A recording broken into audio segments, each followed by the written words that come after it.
If you work as a manufacturing facilities engineer, installing a new piece of equipment can be as complex as the machinery itself.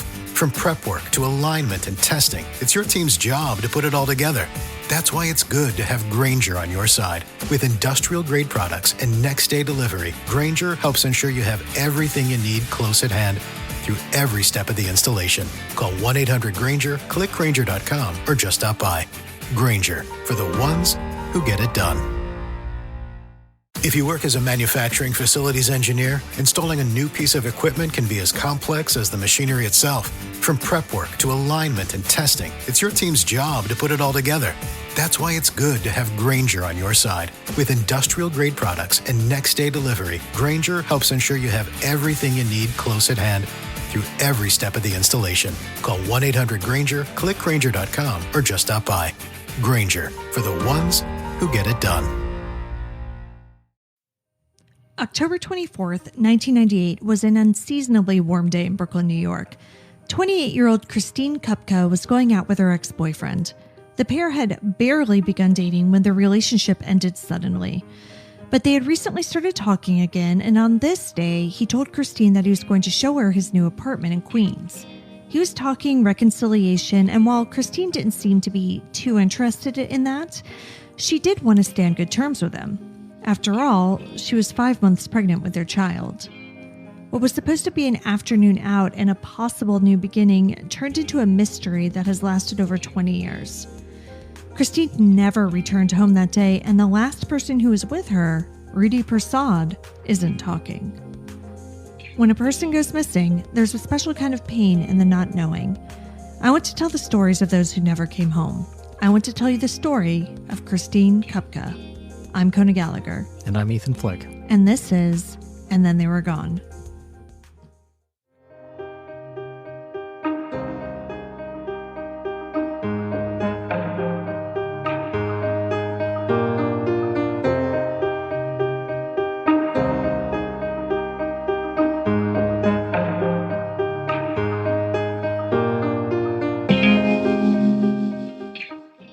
Okay, so right away I just wanted to say that I feel like this story is pretty close to you for several reasons. 28, 5 months pregnant. You were 27 when you had your first child.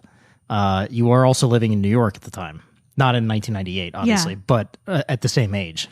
That's really creepy that you already brought that up because there are so many more similarities that really freaked me out as I was doing this. And those are just like the two, main ones, but no, there are more. It goes on. It's really upsetting. I'll be sure to bring them up every time. Yeah, it's crazy. So welcome back, everyone. I am excited to dive into this case because this was actually a reader suggestion. Oh. So somebody had actually contacted us through our website and said that, this case had been bothering them for a while and that we should look into it. And it is crazy because I had never heard of it. Yeah. I mean, it's not surprising that I haven't heard of it. Because while I did not live in New York City in 1998, I moved there in 2005. It seems like this was a really high profile case at the time in the city because it was on the cover of New York Magazine not too long after she disappeared, and there were a couple of other unrelated but weird disappearances that happened in a short period of time. That is strange that you wouldn't have gotten sucked into it. I know, yeah, but no, I had never heard of it until that reader suggested it. So thank you. So they were anonymous on our website, so I don't know who to thank, but thank you, whoever you are. Hopefully you're still listening and you will hear this. But before we jump in, I want to give a special shout out to our newest patrons, Haley A. and my sister Kaylee.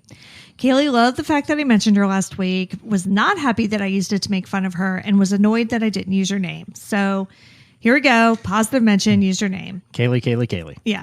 But thank you so much to both of you, mainly Haley. If any of you are interested in supporting us on our Patreon, you can find us at patreon.com/ATTWGpod. All right, enough about that. Let's get on to this case.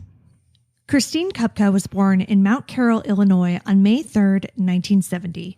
Kristine was the youngest of 6 children. Her parents divorced when she was young, and her father, who was a firefighter, passed away while she was a child. Kristine's mother, Ellie Bodell, moved her children to Madison, Wisconsin after his death. Going from a rural town to a city suited Kristine's free-spirited nature. After deciding that her public school was too restrictive, she transferred to Malcolm Shabazz High School, which was an alternative school.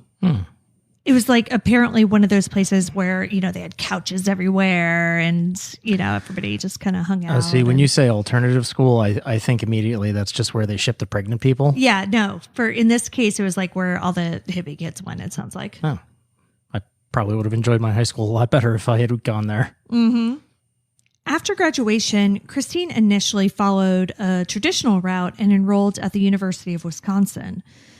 That didn't last long, however, and she soon dropped out. Kristine was looking for a big change in her life and didn't think she would find it in Madison. So she moved halfway across the country to Atlanta, Georgia. There, she got a waitress job and found a roommate. But it turned out that Atlanta really wasn't for her either. The article that I read, that New York Magazine article I mentioned, said it was like too much big hair and, just ostentatious people, I guess. And she was looking for something a little different. So it wasn't until she visited her sister that she found her place, New York City. Kristine enrolled at Baruch College and studied philosophy. She was planning on going into law and becoming a civil rights attorney. Oh, wow. Yeah. She bounced around the city, living in both Manhattan and Brooklyn, until she found a home in Brooklyn's Kensington neighborhood. She was able to rent 2 floors and sublet the rooms out, giving her a total of 5 roommates, making it affordable for everyone. And she led the typical 20-something New York City life. She wore all black, she listened to Liz Phair, dated, went to school, and supported herself by waiting tables at a Caribbean restaurant. 1998, right? Yeah. Yeah. I'm trying to think back. I mean, we were 17, so yeah. I was also listening to Liz Phair at that time. Here's the part that really killed me, because Kensington is a weird neighborhood in Brooklyn. It's not like one of the trendy ones that you hear about people moving to, especially back in 1998. But that is actually the first neighborhood in Brooklyn that I lived in. Really? Yeah. See, I always thought that, well, okay. I moved around a lot. I lived in a lot of different places, but, and I lived in Brooklyn 2 different times, but the first time was in Kensington. Okay. I only thought that you lived in the Bronx. I didn't realize you bounced around within the city. Oh, yeah. No, I moved like 4 times in a year. So I lived in Kensington, so I'm very familiar with the neighborhood. And, she waited tables at a Caribbean restaurant. I waited tables at a diner in the fashion district. Like, it was just, I don't know. So did you just like live her life 10 years ahead? 10 years after. Yeah. Yeah. It was weird. But I had already graduated college by the time I had gotten there and had no illusions of being a civil rights attorney. So she was definitely ahead of me in many ways. Or no illusions of being successful. Right. Also that. Having spent most of her 20s finding herself and moving around the country, Kristine was older than your typical college student. So when she began to have a crush on the man who taught her Introduction to Environmental Sciences lab, he was only a few years older than she was. So she was 28, at this time. And this guy had like just graduated in 1995. Okay. So, they were like right around, but he had graduated with his master's. I don't know, but they were very close to the same age. So this isn't like a professor who was 30 years older than her or anything like that. It's not necessarily an inappropriate relationship. No. Darshanan Persaud went by Rudy and was a handsome, shy Indo-Guyanese man. That means that his heritage was Indian and he was from Guyana. He was just an adjunct professor at Baruch, which was his alma mater. But his main job was as a quality control chemist who tested glue products at a company called Basic Adhesives. Wow. I mean, I don't know what to do with that. Yeah, it's a lot, right? A quality control officer at a glue factory. Yeah. Basically. Like, I don't know what that means. Sounds like he was getting high all the time. Maybe. He seemed to be Kristine's total opposite. She was outspoken and passionate about feminism and vegetarianism. And he came. And you are also a vegetarian. Yeah. And he came from a close-knit religious family. So they were Brahmins, and Rudy's father was actually a priest. Rudy still lived with his parents in Brooklyn. But Kristine was drawn to Rudy's differences and told her friends he was like, quote, a newborn baby. And Rudy seemed like an upstanding guy. When it became clear that Kristine had feelings for him, which like one of his friends had to tell him because he didn't get it, you know? He's like that type of dude. He didn't act like a lecherous college professor hitting on a co-ed. Like he waited until her final grade was filed before they went out on a date in the spring of 1998. But Rudy also seemed to be pretty inscrutable. Before they went out, it took Kristine a while to kind of figure out like what his deal was, you know, like if he had a girlfriend, like where he was coming from, you know, because he was so shy and kind of awkward. Like she just so maybe he was just awkward around women. Yeah. And so like, I mean, he is also a chemist at a glue factory. Right. So, I mean, yeah, that doesn't sound like a real wild and crazy guy. Yeah, exactly. But apparently he told Kristine that he was in fact single, though he did recently break up with someone. So, you know, they exchanged numbers and Kristine gave Rudy her phone number and Rudy gave her his pager number. When it was time for their date, Rudy drove and picked Kristine up at her house.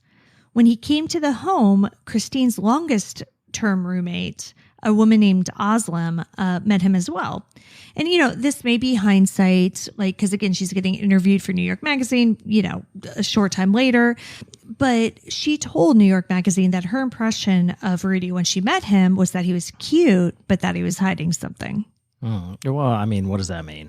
Well, exactly. And it could be very legit because, you know, like roommates and friends, like they know, right? Like they tend to know that if a guy is shady when they first meet him. Yeah, I guess guy roommates don't. they provide zero input. Right. Sorry, George. Yeah, but no, girl roommates definitely do. And so she could have had that feeling from the very beginning, or could be like, okay, all this happened, and now in hindsight, yeah, he was hiding something. Right, yeah. Their first date involved them sleeping together, and it seems like they saw each other casually, but they only had sex the one time. But by mid-June, Kristine was convinced that she was pregnant. And so she told this to her friend, Valerie Santos, who actually happened to work at a health clinic. So she brought Kristine home a pregnancy test. Okay. And so Kristine took it. And like, even though she'd been saying like, oh, I'm positive, I'm pregnant. Like, I know, you know, when she still saw the positive test, like it was a shock. Well, yeah. I mean, that's when reality sets Well, in. exactly. And even if you're trying to get pregnant, like it's still hard to wrap your mind around until you actually see that in front of you, you know? Even though Kristine was very pro-choice, she didn't consider having an abortion. After all, the way she saw it, she was just 6 months away from getting her degree. She was 28 and she had a great house. You know, she just felt as though a baby was another part of life and another challenge that she could take on. Yeah, she was at a point in her life where she could do that. You know, Yeah. It's not like she was a 16-year-old or anything like that. I get that. Absolutely. And she had a strong support system. I mean, not only did she have all these like very close friends around, but her sister lived in town. Oh, okay. And her sister was a mom already. So, you know, like she had people. It wasn't like she was just going to be doing this 100% on her own. Although, I mean, she very much did plan on being a single mom from the beginning. You know, she didn't have any like grand plans of her and Rudy getting married and moving to the suburbs and, you know. Right. No, she's being realistic, and which is good. Well, exactly. They had had sex once. Yeah. And it's not 1955. She was like, yeah, odds are we're probably not going to like end up together. Yeah. But that's fine. And so that's kind of where she was. But because they had only had sex once and like they were barely even seeing each other, she was dreading the conversation of when she had to tell him, because I mean, oh my God, talk about awkward. Yeah. So yeah, she kind of like put that conversation off for a little while, as you can imagine, because it would have taken me a long time to get the guts up. Well, sure. And also, not to sound terrible, but, you don't know what's going to happen in the first couple of months of being pregnant either. Right. No. So, at that point, is it really worth having that conversation? Yeah, and I'm sure she probably went back and forth, but she did tell him, relatively quickly. Like, she didn't wait super long, but I don't think she told him the day she took the test either. So she ended up paging Rudy and asked him if they could meet because she had something important to talk to him about. But he told her he was busy, so she eventually just broke the news over the phone. And the conversation did not go well. He immediately denied that he could be the father, even though Kristine knew he was because she hadn't been sleeping with anyone else, in the time frame that would have biologically made sense. But still, he said, it can't be me because, as he told her, and you'll love this, he had a partial vasectomy. What? I don't know what that was even supposed to mean. What? I don't know. Does he mean that the doctor went in and just didn't get the job done? What? Only snipped one and not the other? I don't know. What? I don't know. Also, as a person with only one testicle, you can still get people pregnant. Yeah. So, what is it? What? I don't know. But that excuse obviously did not work. And he quickly let go of it, thankfully, because it's utter nonsense. A partial vasectomy? Partial. All right. As Kristine later told her sister Kathy, as she's recounting this whole horrible conversation, Rudy then began literally crying and begging her to get an abortion. So is this where it's going to start involving his family's religious beliefs? Yes. But before that, and maybe beyond that, he had another bombshell to drop. Engaged? Married? Married. Yeah, there we go. Yep. Apparently, the professor, who was so above board that he wouldn't date Kristine until she was officially out of his class, had just gotten married. Literally right before she told him he was pregnant, he had gotten back from his honeymoon. Wow. Yeah. So technically, he wasn't married when he and Kristine slept together. But then, they slept together, and part of the reason why they had only slept together the one time and hadn't really been because he had to go on his honeymoon. He was in Turkey on his honeymoon. What a shitbag! Yeah. So, I take that back. It's not a religious thing. Well, he's just an asshole. Not just. It's really just there's a lot of stuff going on here, but that's the timeline that we're dealing with here. So he's engaged when he and Kristine, start flirting, exchanging numbers, whatever. He's engaged when they sleep together. He gets married. He goes on his honeymoon. He comes back from his honeymoon and finds out that Kristine's pregnant. So, he tells her this, and then he kept on, begging, and then said that his parents would also disown him. Well, sure. Yeah. Oh, and not only, so you've got the marriage thing, you've got the religious beliefs thing, his dad's a priest, but his parents and his wife, who was apparently an accountant, were going to be paying for him to go to dental school. So he didn't want this baby to mess that up for him. Didn't you say he was a chemist? Yeah, but now he wanted to be a dentist. I mean, I just feel like he's got a good job. Yeah, well, regardless, he wanted this better job or whatever, and he wanted his parents and his wife to pay for his schooling, so he did not need Kristine and this baby messing all of that up for him. Use a condom then. Yeah. And it's important to note that Kristine wasn't asking a lot from him at this point. Like, I'm sure she was upset that he was married because, who likes being lied to? Yeah, right. But again, she didn't have any illusions that they're going to get married and have this whole life together. But I'm sure she wanted some sort of help or support. Well, yeah, with the baby. Right. Well, what she wanted from Rudy, and this is what she laid out to him, was this. She wanted to have him on the birth certificate. She wanted her future child to know who his or her father was. So that was her main thing. She's like, I'm not going to have this baby and just have it me on the birth certificate. You're going to be on there too. Now, was she asking for his involvement in the child's life? No, not really. Like, she was like, I'm fine with raising this baby on my own.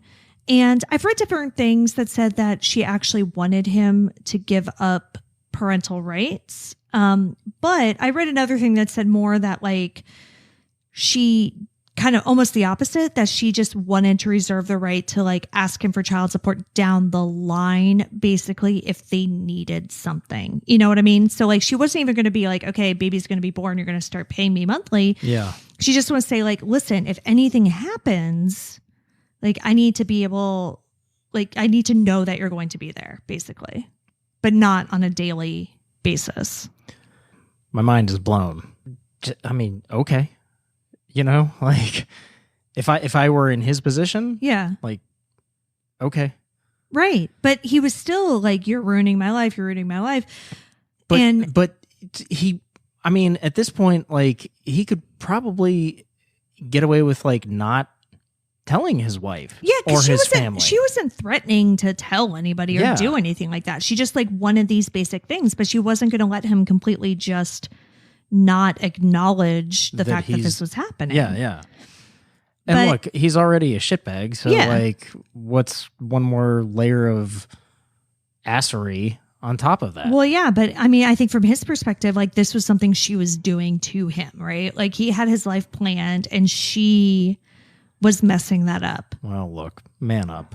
Yeah, well, apparently he did not. So every time they spoke, he kept on begging her to terminate the pregnancy. And he kept telling her that this baby was going to completely ruin him. And, so obviously things weren't going great. Mm-hmm. And eventually he just stopped calling her. But, this isn't just the end of a relationship in your 20s. She wasn't just going to let him just ghost her. Yeah. They had to work it out one way or another. Although it should be said, Kristine's friends and family were obviously not fans of him. And they kind of got where Kristine was coming from, but a lot of them are just let him go. You know what I mean? It's more trouble than it's worth, really, at this point. He's obviously not going to be a good dad. It might actually end up being better for both you and the baby if you do just cut him out completely. But all that being said, she also has every right. Oh yeah, yeah. To I don't want to say forcing him, but asking him to be involved with the child's life. Right. She has every right to be doing that. No, she absolutely does. She is not. She didn't get pregnant by herself. Right. She is not a bad guy in the situation at all. No. I just think it got so stressful that her friends are is this worth it? I think that was really where they were coming from. Yeah. It was just is it worth it? We know you can handle this by yourself. You're planning on mainly handling it by yourself. Just maybe don't push it because this guy sucks. But ultimately, Kristine didn't want to do that, which, like you said, is her right. Yeah. But here's the thing about really big, dumb secrets that you don't seem to be good at keeping. They get found out. Yeah.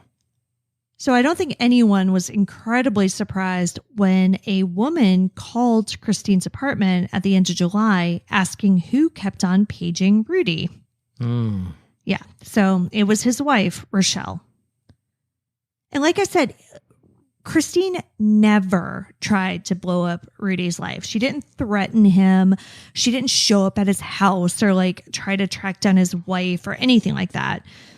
In fact, when Rochelle called, she initially lied for Rudy and said oh, no, I'm just his student. I just had to ask him a question about, an assignment or whatever she said. But she totally just said, oh yeah, I'm a student.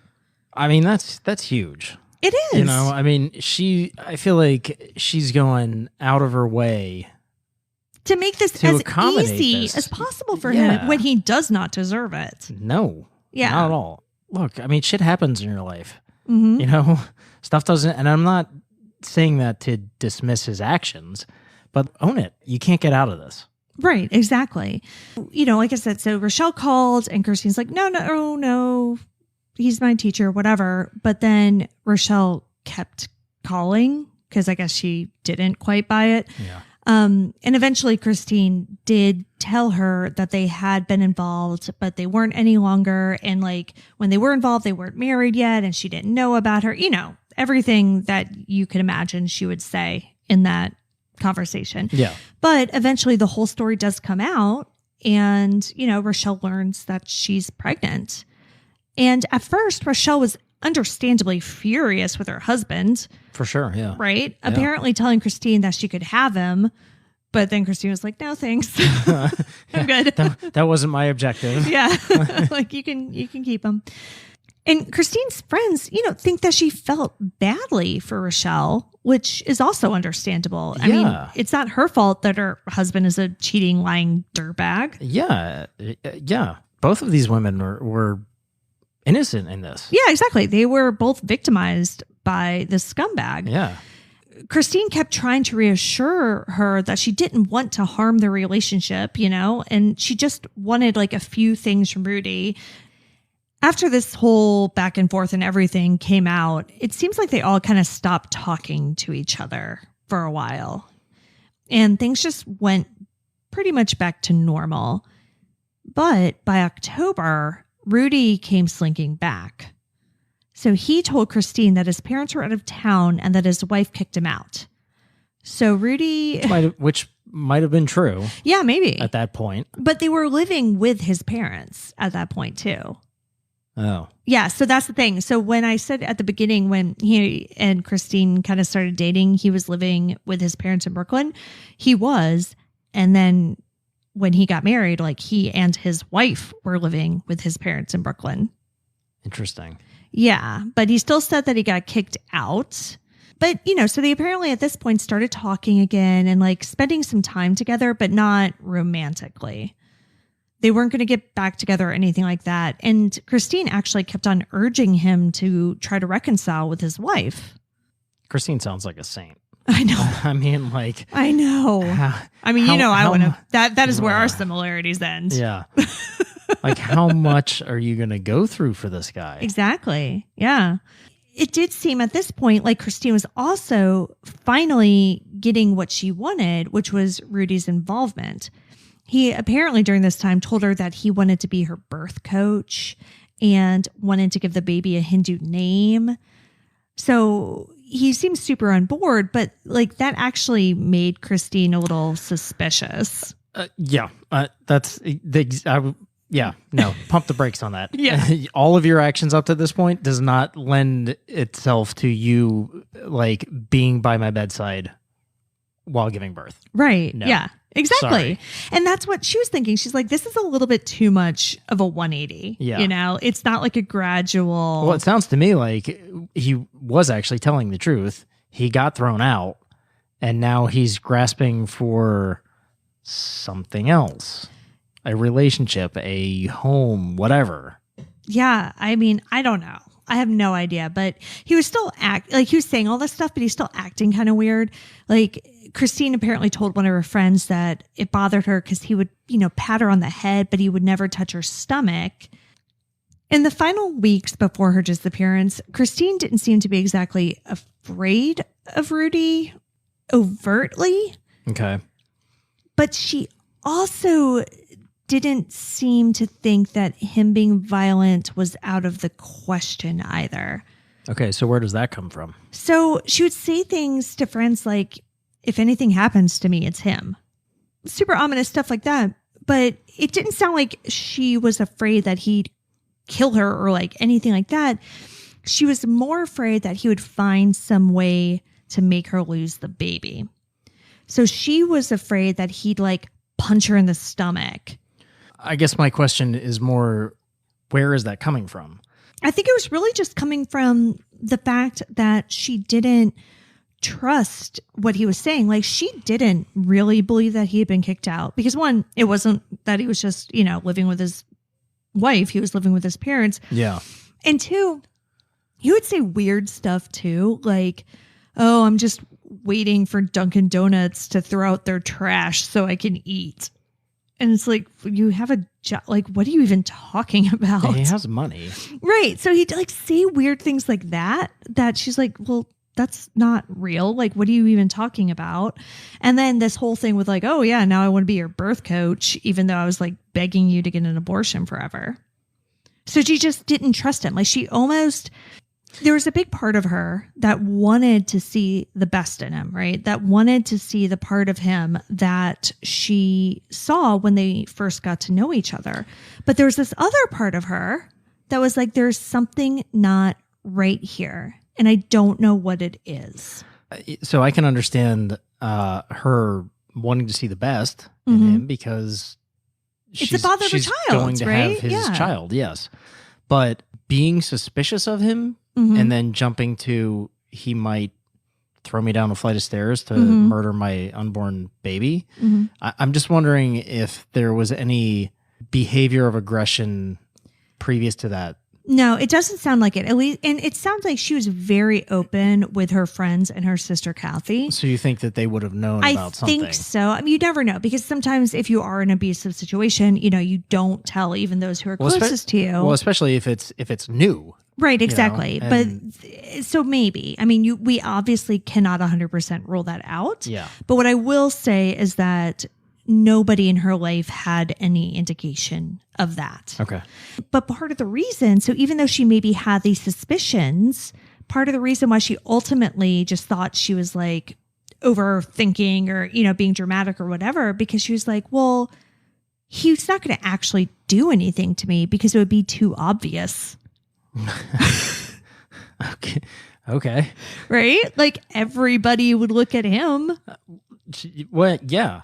So, and that's what she said. She's like, okay, well, yeah, I do kind of feel like he would do something that would make me lose this baby, but like, he wouldn't really, because that would be ridiculous. All right. So let's get into the timeline. On the night of October 23rd, Kristine had told Aslam, her roommate, that Rudy had called. And this is, just a little while after they've been talking and he was telling her he's eating Dunkin' Donuts trash or whatever. He said, I'm sorry. It was such a weird detail. Why specifically Dunkin' Donuts? I don't know. I mean, there are a lot of Dunkin' Donuts in the city. But I feel like there's a lot of other restaurants that would probably throw out better food than like day old donuts. I don't know. When he called on October 23rd, he had told Kristine that he found an apartment in Queens and that he wanted to take her to go see it.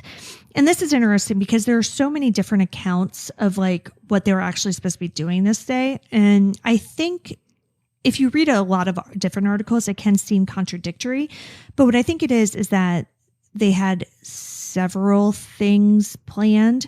So what it sounds like is that Rudy told her he had gotten this apartment in Queens and she was going to go and help like him clean it out or something. And then they were going to go have brunch. What? Yeah, and I don't know how you go from eating Dunkin' Donuts trash to affording an apartment in Queens and then having brunch, but like whatever. So maybe the apartment was by a Dunkin' Donuts? No, I don't think so. I think the Dunkin' Donuts is like by her house. In any case, that was the plan. They were going to Queens because he said that he had gotten a new apartment. And so it seemed as though this was somewhat of an olive branch type situation where he's like, okay, I'm getting this new apartment. I want you to see it. Perhaps, and this is just me extrapolating, but like perhaps with the idea that, our baby will eventually be spending time here. Oh, okay. I see. You know what I mean? Yeah, because he's still trying to like mend fences. Yeah. At this point. Yeah. So I think in theory. Yeah, in theory. And I think that was kind of just the impression that he was trying to give her. Okay. So he called, that night on October 23rd. Kristine told her roommate Aslam about that and, said, yeah, so we're going to go do this tomorrow. But Kristine had overslept. And so when Rudy got there at around 11 a.m. on Saturday, the 24th, he rang the buzzer. So it was Aslam who actually, answered and then let him in. Because, again, she knew he was coming over. So it wasn't weird or anything like that. Now, she said that Rudy seemed like really agitated and nervous and stuff like that. But that's not very weird to me either, because it's a very awkward situation. Yeah, and Kristine's been like talking shit about you to her roommates. And I'm sure the roommate who her initial impression was not good way before she found out that, he was married, and then he started acting like a complete shit when he found out that, at this point, I'm sure that the roommate was not like super friendly and welcoming. Like, oh, hey, Rudy. So come good to on see you in. again. Yeah. So I'm sure that in any situation, anyone would have kind of been nervous and like agitated, while he was waiting for Kristine. Because it sounds like too that Kristine like wasn't quick. She like woke up, ate her breakfast, like leisurely, and and got dressed. So like you. No, more like my other sister, Andrea. Oh, sorry, Andrea, if you're listening. But that's true. Yeah. But right before they left the apartment, like literally as they were walking out the door, Kristine called her sister, Kathy. And because apparently, she basically called her every day. Like they talked constantly. Kathy wasn't there, so she left a message on her machine and said, quote, "I'm going to look at Rudy's new apartment in Queens. I'll call you later this afternoon. See ya," end quote. But Kristine never called.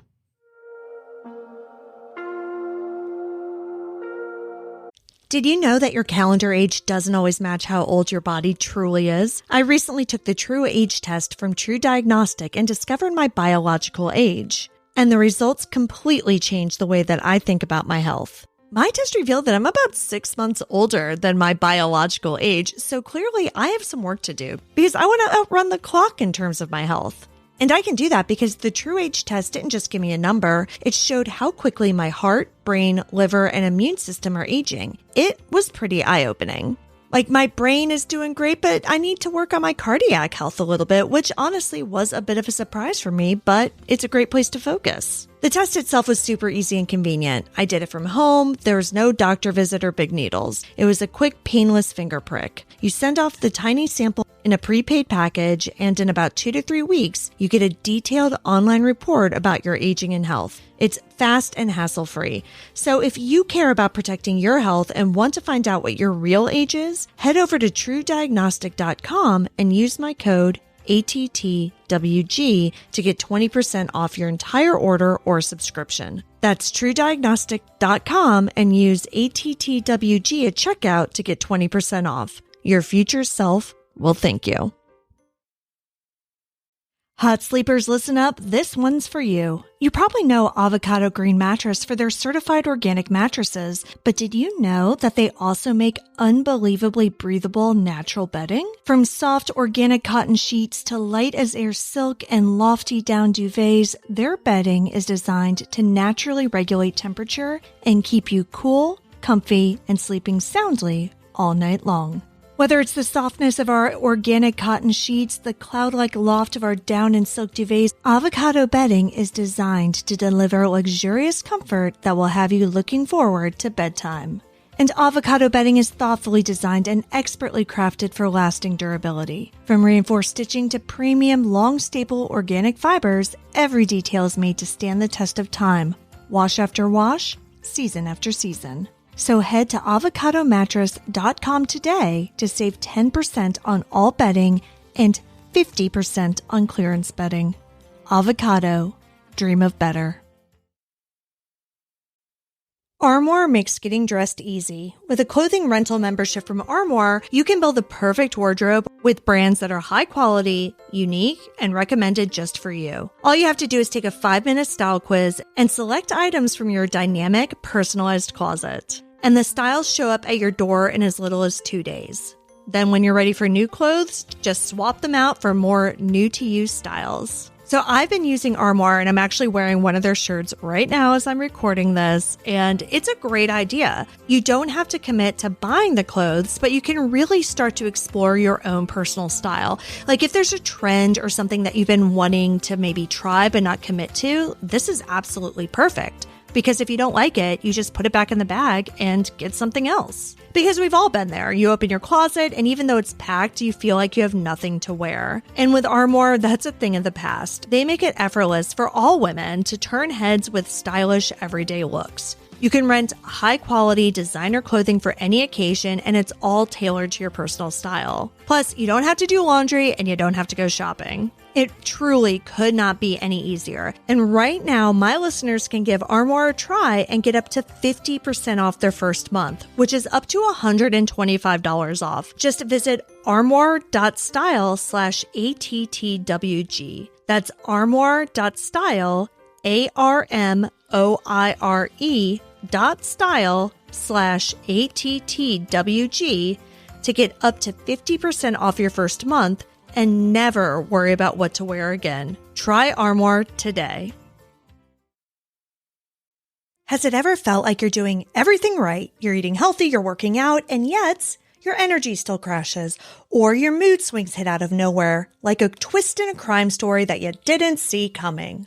Listen, I've been there too, and what I've discovered is that many of these issues could be tied to hormonal imbalances, like a hidden criminal lurking in the background, throwing everything off track. But here's the good news. This is one mystery that you can solve with Happy Mammoth. There's no need for a long investigation. Just take the free 2-minute quiz from Happy Mammoth. You answer a few questions about what you're experiencing and where you're at in life, and you'll uncover the real culprit behind your hormonal symptoms. And the best part? After taking the quiz, you'll get a personalized recommendation to help you balance your hormones so you can finally feel like yourself again. According to a survey, after taking Hormone Harmony, 86% of women started to lose weight. 77% said that it improved their mood. And the biggest benefit, 100% of women surveyed said they're feeling like themselves again. For a limited time, you can get 15% off your entire first order at happymammoth.com. Just use the code ATTWG at checkout. That's happymammoth.com and use the code ATTWG for 15% off today.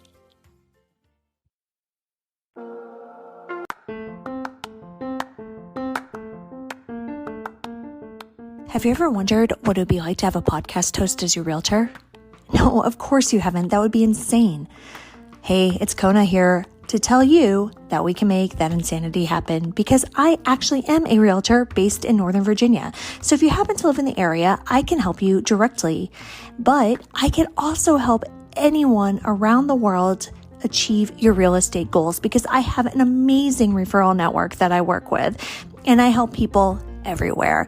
I also offer special incentives to veterans, to active military members, to AARP members, and so many more people. So if you are interested in buying, selling, renting, whatever it may be, all you need to do is go to my website, callkona.com, and we can connect. And I promise I will also give you all of the tea and all of the background info on this podcast if you want to. So again, that's callkona.com if you need real estate. So let's get back to the episode.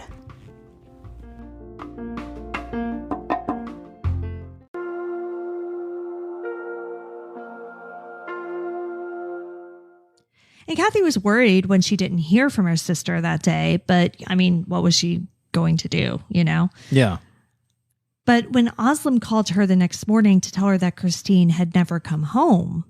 Okay, so last person that saw her, aside from Rudy, was Aslam. Mm-hmm. Okay. And so Aslam knew that, you know, she was just supposed to be out with Rudy for the afternoon.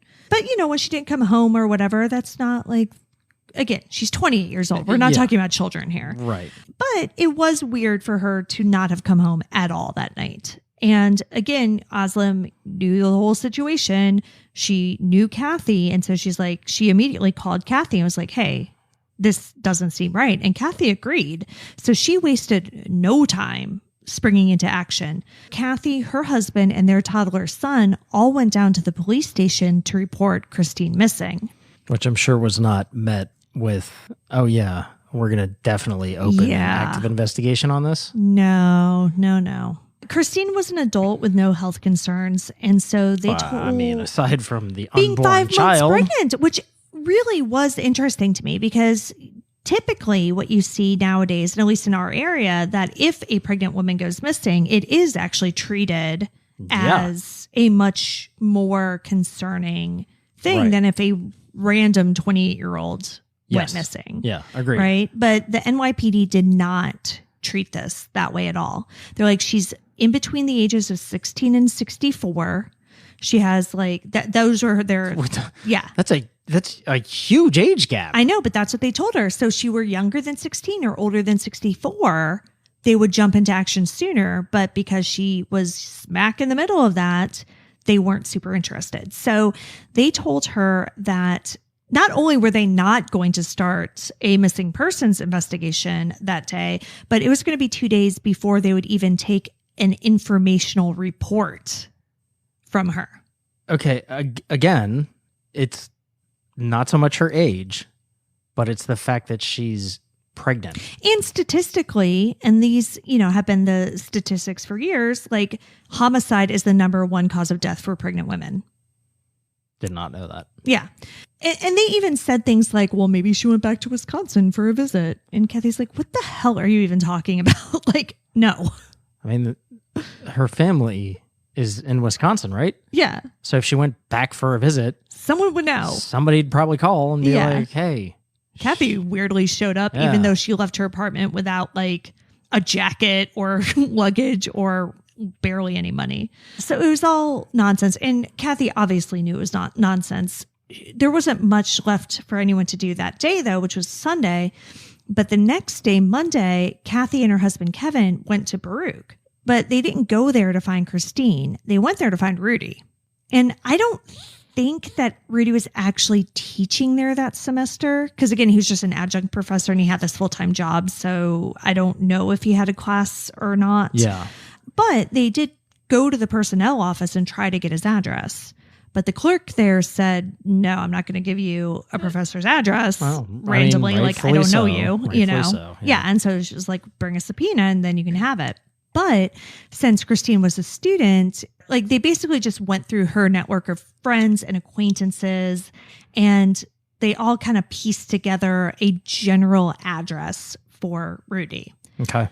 And it was in Bushwick, which is another neighborhood in Brooklyn. By this time, one of Kristine's closest friends, Nick Papanicolaou, had joined the search. And this, you talked about how Kristine was a saint earlier. This should really give you some idea of the type of person she was in relationships. So Kristine and Nick dated for like 2.5 years. And I think they might have even lived together. But Kristine had ended the relationship about it sounds like not too long before she started dating Rudy. But she apparently did it in such a way that the two stayed incredibly close. So when all of this went down, like Nick was right there. I mean, he was right there with his Kristine's sister, like leading the search, trying to do everything that they could to find her. Yeah. So once they had like the general address, Nick and Kristine's brother-in-law, Kevin, went to Bushwick to confront Rudy. So they found the house that they thought was his because it had an Indian flag and a Guyanese flag in front of it. Right. And so they're like, this might be it. I mean, there's some indicators there. So they find the house, but they're not positive it's him. So they just kind of sat in the car and waited. Eventually, an older man came to the house.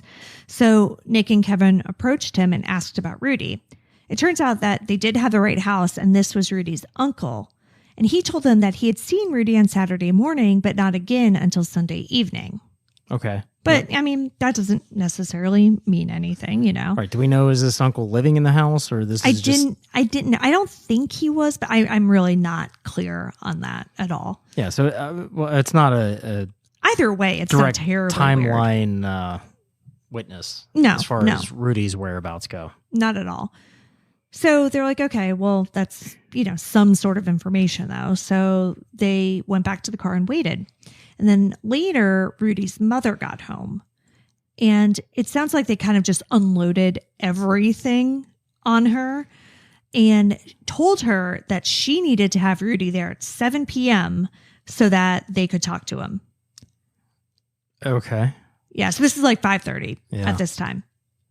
So Rudy showed up at 7, just like they asked, in the back of a police van. So Rudy's mother had apparently told Rudy that there were 2 men waiting for him and wanted to talk about Kristine. So Rudy went to the police station to get an escort home. Interesting.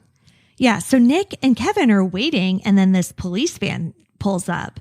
2 officers get out, guns drawn, and frisk them. Whoa, what?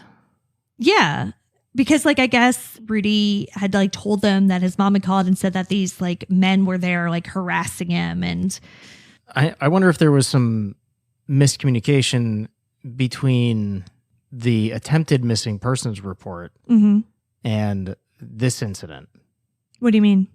NYPD probably didn't start any type of information or any type of reports on the At this time, no.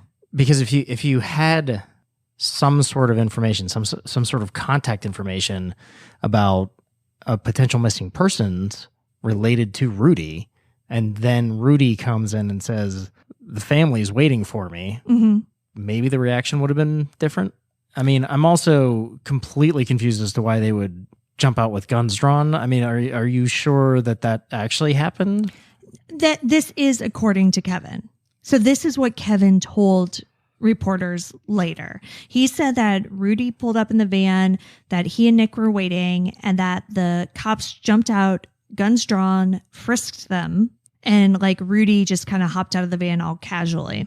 And so this next section is directly from that New York Magazine article that I mentioned earlier. And this is Kevin's account of the event. So this is all, quote, "Where's Kristine?" Kevin demanded. "How should I know?" came Rudy's flippant answer, according to both men. "You killed Kristine," Nick insisted. "Where is she?" He said, "I don't know what you're talking about. And why don't you go file a missing persons report?" recalls Kevin. Kevin asked Rudy what he and Kristine had done on Saturday since, quote, "you were the last one seen with her." He said that he had dropped Kristine off 2 blocks from her house between 3 and 4 p.m. because she wanted to go to the health food store, and that was the last time he had seen her. Kevin asked Rudy where he'd gone with Kristine. Rudy told Kevin they went shopping. Kevin asked where. Rudy said some mall. Kevin and Nick kept the questions up. Which mall? Which stores? Rudy said he had stayed in the car while she shopped. Okay, so his story's changing. Yeah. They were supposed to go to an apartment. Uh-huh. Instead, he's saying that they went to some mall and he sat in the car while she shopped. I mean, who does that? Nobody. And one thing to note about New York City is there aren't a lot of malls. Yeah, I was getting there. Aren't all the malls in New Jersey? Well, not all of them, but yes, mostly. If you want to go to what people who grew up in the suburbs, what you really consider a mall, yes, you're going to go to Jersey. But there is the Manhattan Mall, which is on 32nd Street. The mall that would make the most sense geographically would be Atlantic Center, which was also in Brooklyn. That would have been a very quick drive for them. And that was a mall. But like you said, they could have also driven to Jersey. And those malls in Paramus and places like that were not far either. So there were a ton of malls nearby. But Manhattan, Brooklyn, and New Jersey are very different geographic locations. Right. So even if you didn't remember the name of the mall, you should at least be able to narrow it down that much. Yeah, and you said he drove. Yeah, he drove. So it's did you go over a bridge? Right. Did you go through a tunnel? Did you just go to the other end of Brooklyn? He should have been able, if the story was real in any way, he should have been able to narrow it down at least. All right, so we already know that he's a liar about everything. Damn near everything. Yeah. He's not being questioned by the cops at this point. No. He's being questioned by her friends. Yeah, her brother-in-law and her ex-boyfriend. Yeah, so obviously, he's blowing them off with these answers. 100%. And there obviously was no mall, but he couldn't tell them or his family or the cops who were standing there who had no idea what the hell was even going on, the story that he told Kristine, because there was also no apartment in Queens. If he had said the story that he had told Kristine, then he would basically be admitting that he lured her somewhere under false pretenses. Right. Because there's no apartment in Queens. So Rudy went home, and eventually so did Kevin and Nick. And about 5 days after her disappearance, Kristine's story hit the news. And initially, things were looking good for Rudy, because once it became known that Kristine was missing, 2 different business owners came forward and said that they had seen Kristine on the evening of the 24th after Rudy said he had dropped her off, right? So if this is true, then Rudy's pretty much in the clear, because he's like, yeah, I dropped her off between 3 and 4. So if other people are saying they saw her around 7. If it's true. And if these alibis weren't somehow linked to Rudy. Right. And they were not linked to Rudy, but unfortunately for, Kristine's family, they were also disproven. So a laundromat owner had said that he had seen Kristine through the window, and the owner of that health food store that Rudy said that, she had wanted to go to said that she had been in that evening. But it was eventually determined that the woman the health food store employee saw was wearing peach pants, which Kristine definitely did not own anything remotely like peach pants. And the employee basically was like, oh, yeah, no, it was actually this other lady who comes here all the time who looks like her. And then the laundromat owner, who said that he had seen her the night of the 24th, said that it could have actually been the night of the 23rd that he saw her. So we're very quickly back to Rudy being the last one who saw her. Yeah, prime suspect. Has he provided any sort of alibi after he dropped her off, or where he went? Well, up until this point, no. So it wasn't until November 2nd, so about a week after Kristine's disappearance, that... So plenty of time for him to fabricate an alibi? Right. That he got a lawyer and then agreed to be interviewed by the NYPD. Okay. The police wouldn't give details of the interview. They didn't say anything about what he said or what his alibi may or may not have been. But all they did say is that during the interview was cooperative, but that he did not have an airtight alibi. Okay. That same day, an article was published in the New York Times that quoted a police officer who spoke on the condition of anonymity, who said, quote, "He's not talking, he's not cooperating," end quote.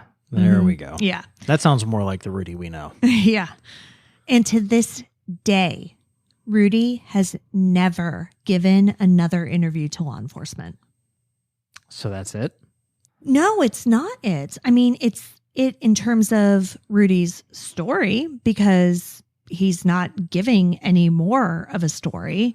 But Kristine's friends and family didn't give up, especially her sister Kathy. The family hired a private investigator, Gil Alba, who was a former NYPD police officer, to work on her case. And on the 1-year anniversary of her sister's disappearance, Kathy held a vigil outside of Rudy's home. And that was just one of many vigils that took place in the first few years following Kristine's disappearance. There was also one outside of the Elizabeth Seton Birthing Center in March of 1999, which is the time and place where Kristine had been planning on giving birth to her baby. Right. Then in May of 2000, Kathy and their supporters held another vigil outside of Rudy's home in Brooklyn near what would have been Kristine's 30th birthday. So they're putting pressure on Rudy, but the family, as I should say. But what's NYPD doing?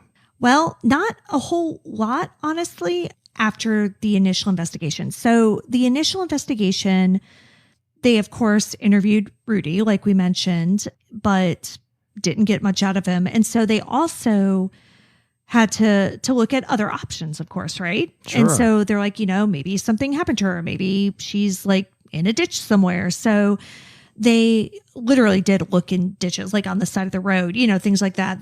They searched the water in nearby Sheepshead Bay. They did things like that just in case some sort of other accident had happened to her. They were trying. Yeah. And there's one article that I read where a police officer was quoted. He said something along the lines of, we don't want to just solely focus on Rudy in case she's lying in a ditch somewhere, Yeah. And that to an extent does make sense. But it seems like once those searches were kind of over and once they interviewed Rudy that one time, it didn't seem like a lot happened in the investigation after that.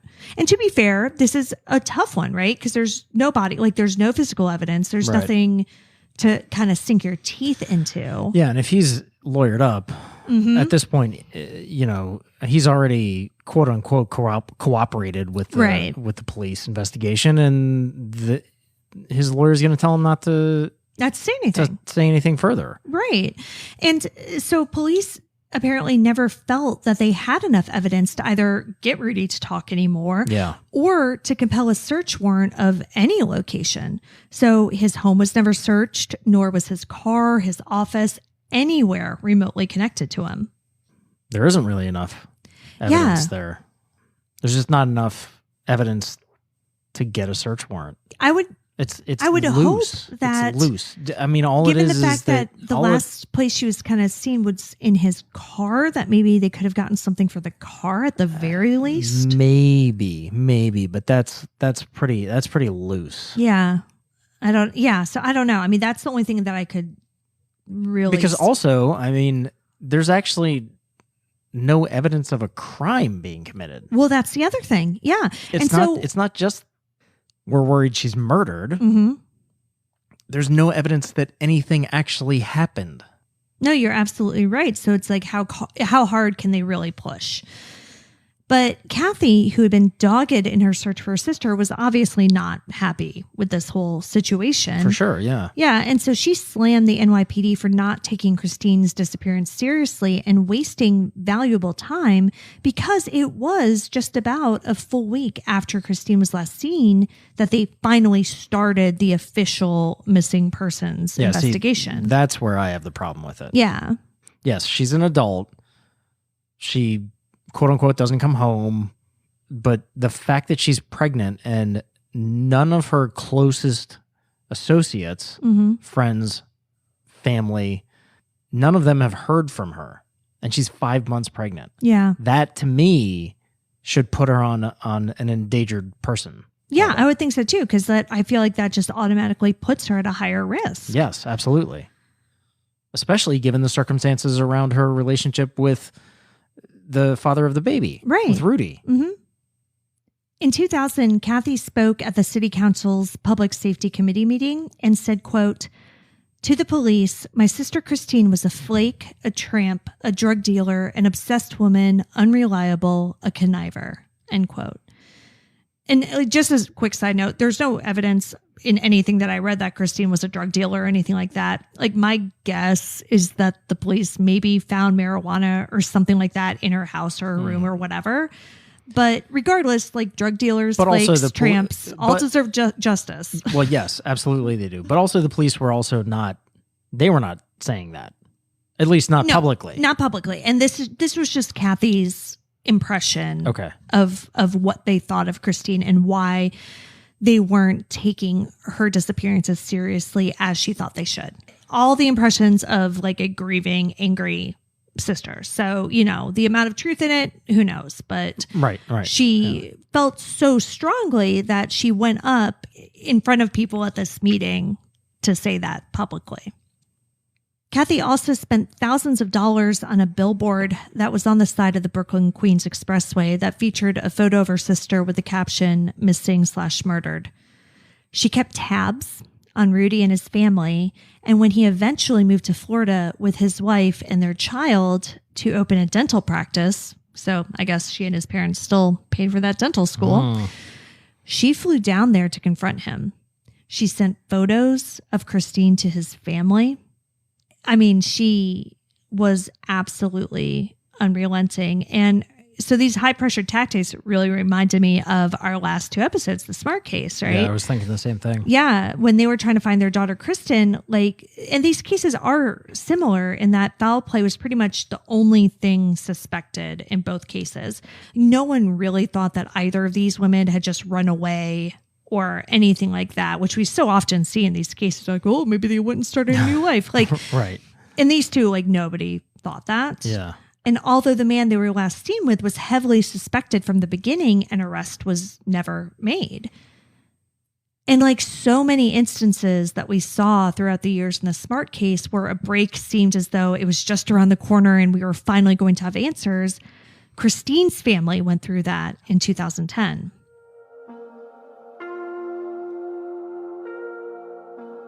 Let me tell you about the online cannabis company that's revolutionizing how we deal with life's challenges, from sleepless nights to stress-filled days. Mood.com has created an entire line of functional gummies that target specific health concerns with 100% federally legal THC blends that they'll deliver discreetly right to your doorstep. And you can get 20% off your first order at mood.com with promo code ATTWG. It is wild how different each one of their gummies feels. Their Sleepy Time gummies knock me out in about 15 minutes flat with no hangovers, no grogginess, and I just wake up feeling amazing. Oh, and the Epic Euphoria gummies, they're perfect for those days when nothing's going right and you just need to hit the reset button on your crap mood. What makes these different is how they pair THC and other cannabinoids with herbs and adaptogens. You're not going to just find gummies like this in a dispensary, or anywhere for that matter. And they have gummies for literally everything: immune support, menopause relief, PMS symptoms, mental clarity, and sexual arousal. And each one is crafted using federally legal cannabis grown on small, family-owned American farms. No pesticides, no BS, and they can ship to most states in the U.S. Best of all, not only does Mood stand behind everything with an industry-leading 100-day satisfaction guarantee, but, as I mentioned, listeners get 20% off their first order with code ATTWG. So head to mood.com, browse their amazing selection of functional gummies, and find the perfect gummy for whatever you're dealing with. And remember to use promo code ATTWG at checkout to save 20% on your first order. Craftsman Days are here at Lowe's with big savings on the tools you need. Save $100 on the Craftsman V20 6-Tool Power Tool Combo Kit, now at $199. No matter what the project is, Craftsman's high-quality, high-performance products empower you to build on. Stop by your nearest Lowe's store and check out the full line of Craftsman tools today. Valid through 6/18 while supplies last. Selection varies by location.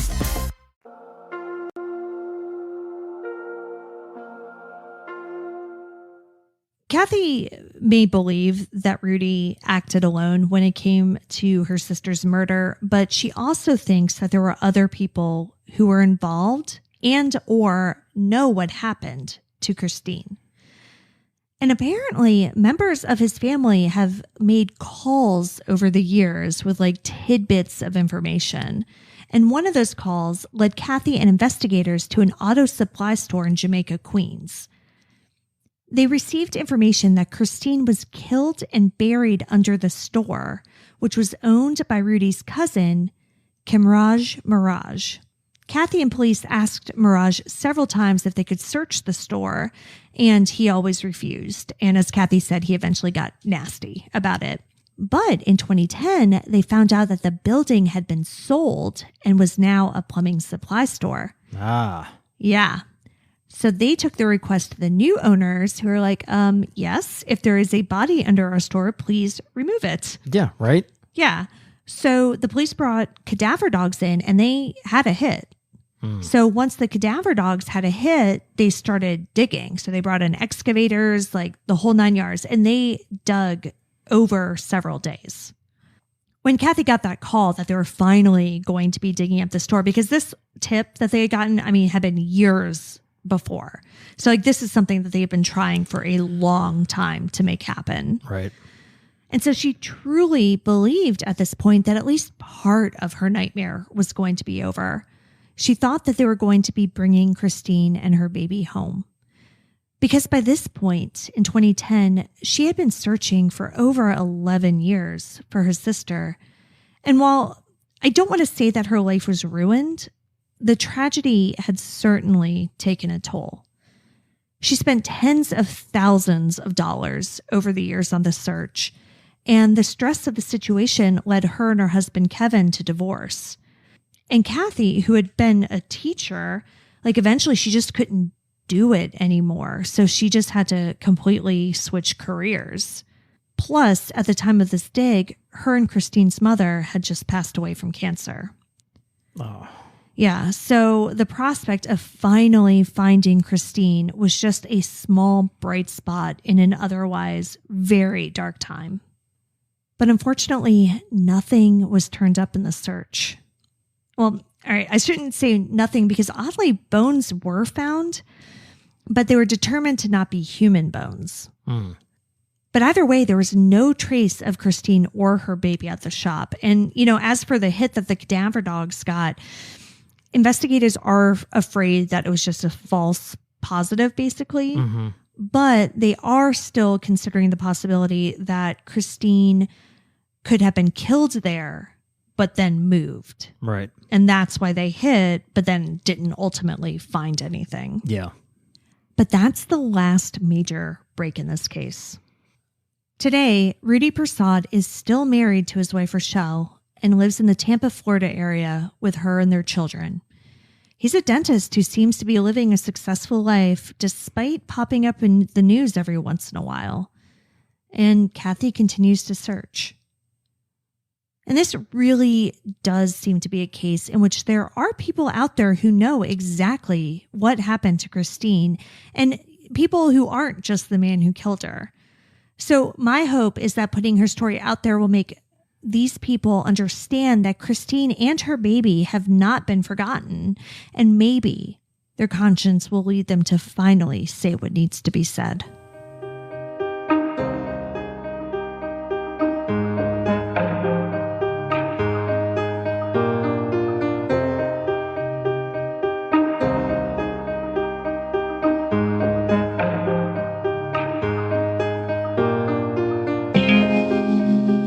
Kristine Kupka has been missing since October 24th, 1998.